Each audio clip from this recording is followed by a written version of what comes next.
Actuellement, il n'y a pas de continuité de service pour la radio et la télévision dans les transports en commun. Vous vous baladez, vous sortez votre smartphone, etc., votre tablette, ça coupe sans arrêt. Il y a un moyen très simple de changer ça. C'est d'avoir une continuité de service par une gestion intelligente de la bande passante. Et c'est là tout notre projet. C'est de dire on peut assurer aux individus une vraie continuité d'un point à un autre, avec leur smartphone, avec leur tablette, en sortant du parking, dans les transports en commun, en aérien, en souterrain. Ils pourront regarder désormais la radio et la télévision dans la perfection et en continuité.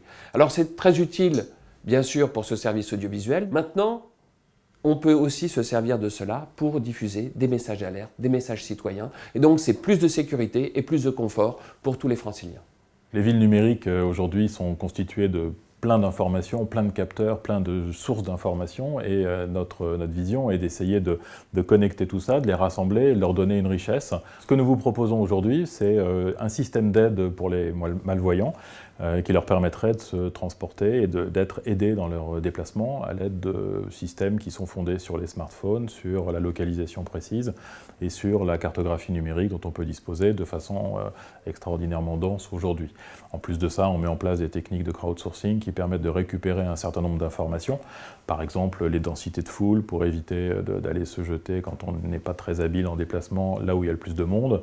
On peut intégrer la météo, des informations de type les horaires de train et d'autres systèmes de déplacement, les bus, etc. Dans le domaine des services multimédia, on peut fournir des services personnalisés et interactifs aux voyageurs qui vont donc occuper leur temps de trajet dans les transports de façon utile ou agréable. Et en matière de flux de population, d'analyse des flux de population, on peut utiliser effectivement les données des mobiles ou du crowdsourcing, ce qui permettra de mieux ajuster l'optimisation des transports en commun et permettra notamment aux voyageurs de connaître la composition et la fluidité des rames.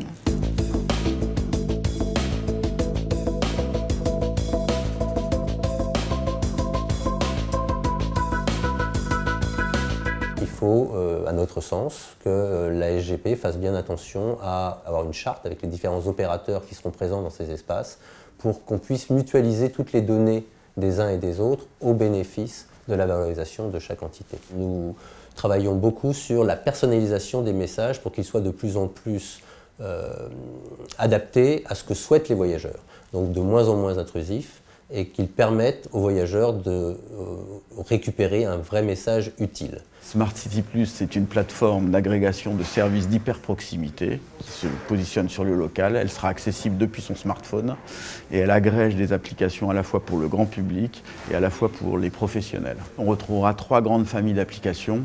D'un côté, les applications professionnelles pour les grands opérateurs du territoire ou pour la collectivité, des services utiles au quotidien comme sur la multimodalité de transport pour le grand public et enfin une couche d'interaction sociale qui va permettre de favoriser les interactions au niveau local, au niveau de la proximité pour par exemple créer des achats groupés de proximité, du covoiturage de proximité ou du partage de savoir et de connaissances entre les habitants d'un même quartier.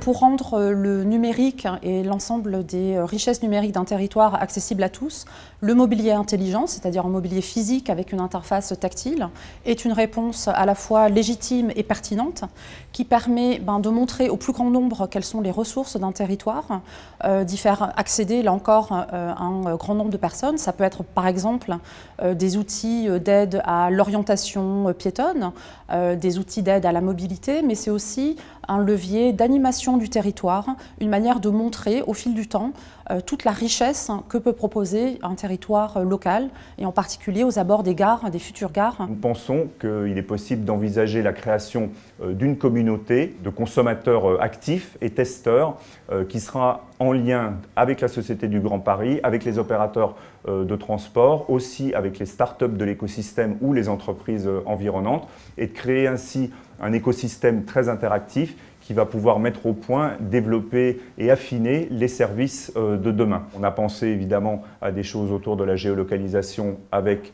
le covoiturage, avec les groupes devant se retrouver pour un rendez-vous, avec l'aide à la localisation pour trouver sa destination finale, etc. Travailler ces aspects de géolocalisation avec les clients eux-mêmes, c'est la meilleure garantie qu'il y aura une acceptabilité de ces choses qui peuvent être vues parfois comme invasives, mais qui rendent également de très nombreux services. Notre projet consiste à recréer le lien citoyen pour humaniser les transports. On s'appuie sur la technologie SmartMS, qui est une technologie de messagerie mobile IP. Cette technologie est au service des agents des collectivités et donc des entreprises de transport pour leur communication entre eux, par exemple dans un train pour communiquer rapidement. Elle est aussi au service des citoyens pour leur communication avec ces agents et avec la collectivité dans le cadre de contributions citoyennes. Par exemple, je note qu'il y a un problème dans une rame et je communique immédiatement aux agents qui peuvent intervenir. Et puis une communication aussi entre les usagers entre eux pour recréer un lien. Par exemple, une jeune femme qui sort tard du bureau et qui doit prendre le métro peut très rapidement communiquer avec les gens qui prennent le métro tous les jours avec elle et leur dire voilà, je vais être dans telle rame, est-ce que vous pouvez venir avec moi? Et comme ça, retrouver un environnement sympathique et évidemment en toute sécurité rentrer chez elle.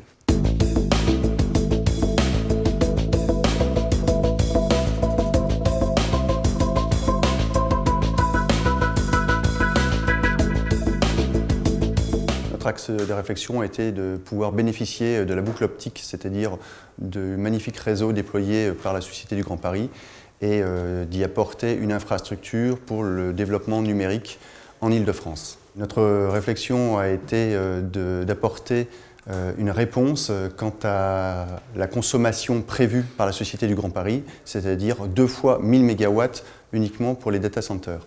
Notre solution au travers de Coreus Data Center, c'est d'apporter un îlot énergétique au travers de la trigénération et donc de permettre de non seulement soulager les collectivités locales, mais en plus de leur apporter une énergie fournie par nous, électricité et chaleur. Dans l'AMI, on décrit une gare du passé qui devient une gare de demain au sein d'un quartier mixte et avec de l'interconnexion numérique. Ce que j'imagine dans un quartier mixte autour d'une gare, c'est que déjà toutes les entreprises vont bénéficier de la bonne connexion Internet, des services numériques, mais au-delà de ça, dans les tiers-lieux, dans les coworking, dans les télécentres qu'on va créer, les indépendants, les étudiants, tout un chacun pourra venir travailler et participer au développement économique local.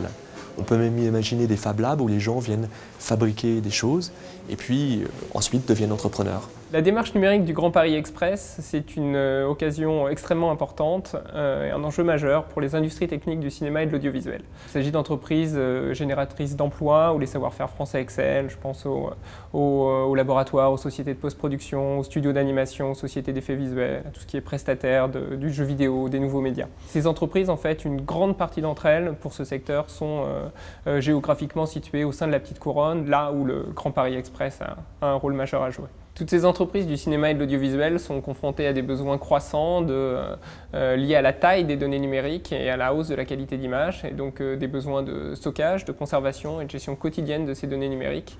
Et pour cela, il y a un vrai enjeu majeur de déploiement de la fibre optique et de mise en place de data centers. Une autre dimension importante du projet nous tient beaucoup à cœur, c'est celui du développement d'espaces d'innovation à proximité ou au sein des gares. Cet aspect-là du projet peut permettre de développer des synergies, des mutualisations, des partenariats entre des entreprises et des PME innovantes à très forte valeur technologique que sont les industries françaises du cinéma, de l'audiovisuel, du jeu vidéo. Pour nous, les gares du Grand Paris doivent devenir à la fois un cœur et un cerveau du quartier qui les héberge. Pour les entreprises locales, en termes de développement économique, il y a le data center que peut héberger la gare qui va permettre de recevoir les données et les applications des entreprises du quartier ou de l'agglomération, mais également les données éventuellement des services municipaux. La gare devient le cerveau de son quartier. Elle dispose d'un outil de pilotage à la fois des mobilités multimodales sur le quartier, mais également du pilotage de la performance énergétique de la gare elle-même et du quartier qui l'environne.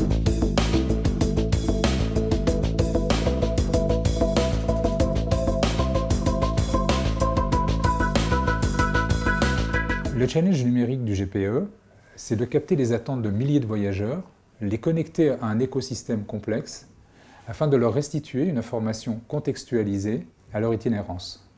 Notre réponse à ce défi, disséminer des containers numériques à des endroits stratégiques de l'écosystème, les mailler en un réseau intelligent au travers d'une plateforme collaborative. Cette solution souple, modulaire, résiliente, offre la possibilité d'un déploiement rapide, les containers pouvant être posés à la demande sans contrainte. Pour les territoires, c'est un levier de développement local économique autorisant le développement de nouveaux modes de travail et de lieux de vie. On pense que derrière ce Grand Paris Express, c'est une formidable opportunité pour les French Tech de se développer à travers un bassin économique cohérent et un modèle économique qui sera rendu possible par la dimension en fait, du Grand Paris. À travers le numérique, on va pouvoir choisir davantage sa manière de vivre, de se déplacer, de se former, de se divertir. Donc à certains moments, on va pouvoir décider de prendre les transports pour aller rencontrer quelqu'un physiquement, mais à d'autres moments, je vais pouvoir, à travers la téléprésence, rencontrer des personnes. Et pour cela, des centres de travail, de coworking, seront proposés tout autour de cet anneau du Grand Paris Express. Comment on voit ces espaces de coworking? Je dirais de manière très ouverte, accessible, avec un accueil et la capacité à redévelopper en fait du sens local. La création du réseau de stations de métro du Grand Paris, c'est une immense opportunité. Ça va permettre véritablement de construire un réseau de lieux porteurs d'innovation, qui vont être les pôles d'attractivité des territoires en fait, qui seront traversés par ce réseau de transport.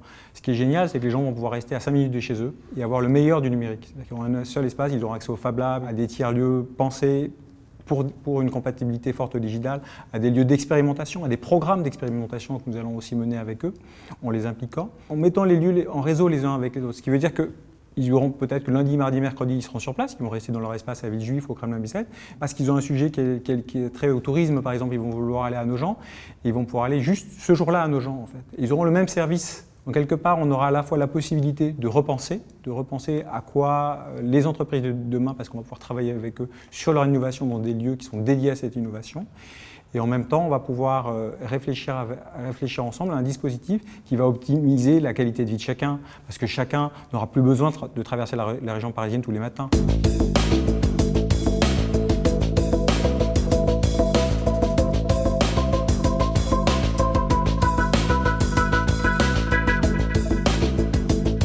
Alors SNCF et Open Innovation, c'est une histoire qui a commencé il y a quelques années déjà. Nous avons été l'une des premières entreprises à ouvrir nos données et nous disposons d'un site data.sncf.com sur lequel nous avons libéré un certain nombre de jeux de données. Donc bien évidemment, lors d'un travail avec la Société du Grand Paris, ça sera extrêmement enthousiasmant de travailler sur toutes ces données qui vont être émises et de travailler pour générer des services avec cet écosystème innovant au bénéfice de nos utilisateurs. Chez Joule, on développe une plateforme d'information voyageurs temps réel, véritablement temps réel, qui diffuse à autant de personnes qu'il le faut simultanément, en web et sur des applis, la position exacte des bus avec à peine quelques secondes de décalage sur la réalité. Au-delà même de la disponibilité d'une donnée ouverte, de l'open data, il y a 3 difficultés techniques pour faire ce genre de choses. La première, c'est s'assurer que l'information temps réel est bien diffusée massivement à autant de personnes qu'il faut. Si demain il faut 10 000 véhicules, 100 000 personnes connectées simultanément, une plateforme cloud telle qu'on l'a fait n'a pas de problème pour diffuser la même information simultanément. Les 2 autres difficultés d'ordre technique, la première c'est d'acquérir une information temps réel fiable. C'est pour ça que dans l'expérimentation qu'on fait ici les Moulineaux, on a distribué des tablettes aux chauffeurs, ce qui nous permet de prélever l'information à la source. Et la dernière difficulté, c'est d'exploiter cette information, pas seulement dans le cadre d'un écosystème technique qui utilise des informations brutes, même si évidemment nous, en web, c'est plus difficile de fermer la donnée que de l'ouvrir, et on l'ouvre. Il faut aussi donner une solution ergonomique aux usagers eux-mêmes pour pouvoir déterminer où est leur bus et se composer leur information voyageurs eux-mêmes. C'est beaucoup plus parlant de voir un bus immobilisé à 500 mètres que d'avoir un message « il arrivera dans 3 minutes ou dans 5 minutes à votre arrêt ».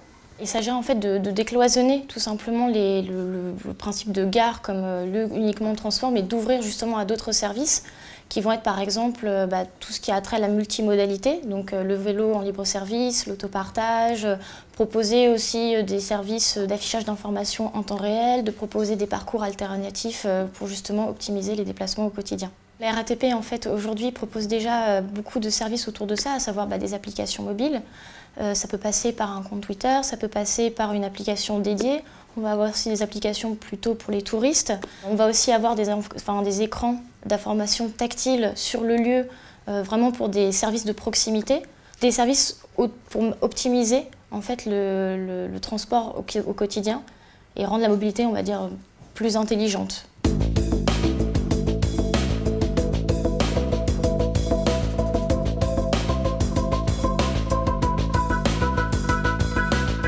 France Dev développe des services numériques pour répondre à deux défis. L'intermodalité, pour faciliter l'usage des transports, et ce sont les services proposés par Cityway, par exemple à Bordeaux, Marseille, Nice, Lyon. Et puis faciliter la vie urbaine, et c'est l'application Urban Pulse qu'on propose également dans de nombreuses villes en France. L'open data apporte un socle pour relever ces défis, mais vous avez besoin d'aller plus loin et d'offrir des services pérennes. Par exemple, développer des services temps réel, comme celui basé sur Siri francilien proposé par le STIF. Et puis, offrir des services, donc développer l'open service et ouvrir par exemple le calculateur d'itinéraire. Dans un avenir proche, les déplacements seront basés de plus en plus sur une individualisation fine, une personnalisation de la mobilité intermodale et en temps réel. Chaque voyageur pourra, en cours de route, bénéficier d'un suivi en continu et d'itinéraires alternatifs dans le cas où un événement viendrait modifier le contexte du voyage. L'ensemble de ces personnalisations donnera lieu à la génération d'une grande quantité d'informations et de données qui elle-même permettra l'émergence, qui a déjà commencé d'ailleurs, d'un très grand nombre de services aux usagers, de services urbains liés à la géolocalisation et à la position en temps réel des individus. Citizen Data propose une plateforme de gestion de données issue du monde des capteurs, des compteurs, des mobiles ou de toute autre sonde. C'est un nouveau marché qui s'ouvre, c'est également un nouveau défi pour les collectivités. Et lorsqu'on parle de ville intelligente, c'est précisément celui-là. Les villes vont être demain confrontées à la question de la gouvernance de ces données, de la gestion technique de ces données, qui seront clés pour traiter des défis comme par exemple celui de l'amélioration de la qualité de l'air et plus globalement de la pollution dans les villes.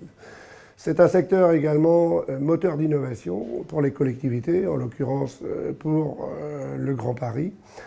Les collectivités se sont intéressées au sujet de l'open data. L'open data est un sujet majeur, mais nous pensons que celui du big data est bien plus important pour les questions implicitement que j'ai indiquées, mais parce qu'on peut également voir l'open data comme une prolongation naturelle de ce sujet qu'est celui du big data.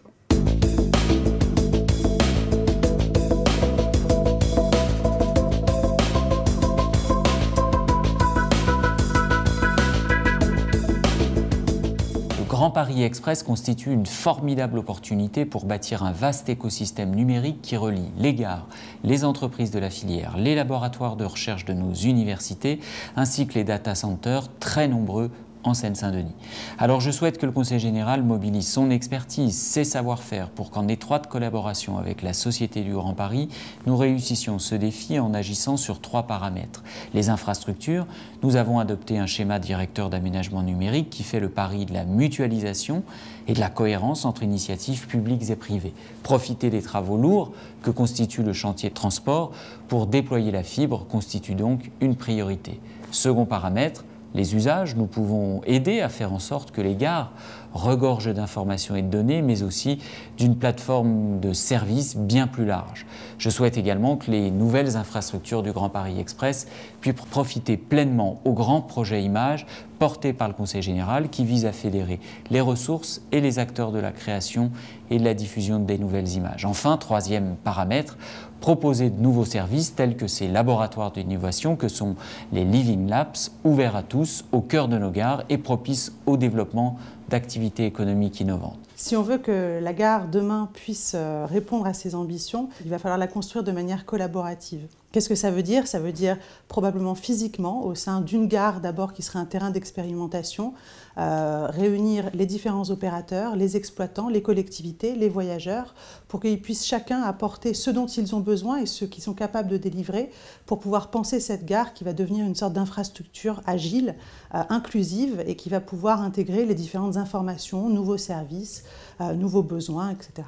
L'innovation pérenne est celle qui découle du dialogue entre l'ensemble des parties prenantes, les acteurs publics, aménageurs et collectivités locales, les exploitants, les constructeurs et évidemment les habitants et les citoyens. Le groupe Vinci souhaite mettre à profit son expérience à la fois de concepteur, de constructeur, d'exploitant et de mainteneur des infrastructures publiques afin de dessiner avec l'ensemble des parties prenantes la gare de demain. Un lieu de vie de premier plan, intégré dans le tissu urbain, et qui soit à la fois citoyen, commerçant, connecté, modulaire, durable et innovant. un lieu qui soit le catalyseur des énergies de la ville. Les gares du Grand Paris sont, selon nous, un véritable laboratoire pour innover, pour tester le numérique en situation réelle. Par exemple, aider les usagers à gagner du temps en occupant leur temps de façon beaucoup plus utile dans leur trajet du Grand Paris, en faisant la sélection sur leur ordinateur portable, sur leur smartphone, des choses qu'ils veulent acheter et retrouver l'ensemble de leurs courses prêtes à la dernière station du Grand Paris Express, par exemple. Dans l'autre sens, c'est l'opportunité aussi pour les distributeurs de mieux connaître les attentes des usagers du Grand Paris et de s'adapter à ce type de demande pour un meilleur service.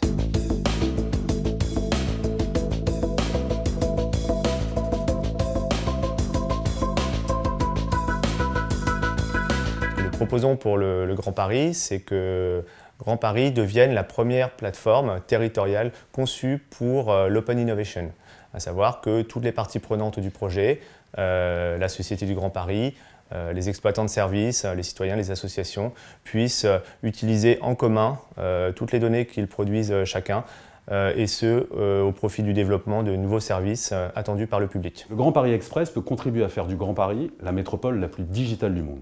L'objectif, c'est d'agréger au sein d'une plateforme des services numériques qui accompagneront le développement des projets urbains autour des gares du Grand Paris Express.